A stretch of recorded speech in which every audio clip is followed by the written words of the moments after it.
Join us as we jump into an inspiring episode featuring Thalassa van Beek, founder of Motorcycle Marketing.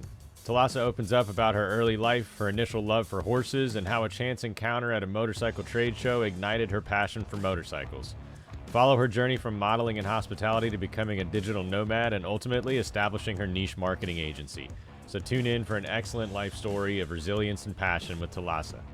I think a lot of the things that I do come back to that, like being out there on my motorbike, and especially in the mountains with this enormous views, makes me truly happy.